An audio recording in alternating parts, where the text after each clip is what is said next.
Hello, welcome to Pergola Nurseries in Virginia. This is creeping red thyme, a really tough, hardy carpet plant for spreading on banks or spilling over walls and curbs. It's a good sunny and free draining spot to do it.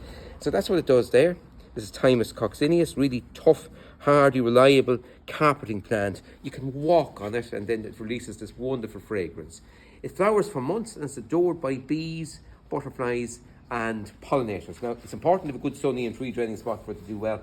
But to plant it, it's just decent sized planting hole, a little bit of super thrive at the bottom, spread well compost and soil on top, and the same back in around. There's lots of them in the web shop. Have a look. The great having in a small little area of carpeting thyme is wonderful just to attract all that wildlife to the area. Or if you've got a bank you want to spread them on, or front of a bed, winter hardy, and come back year after year. And of course, the man that made thyme made plenty of it. There's plenty in the web shop.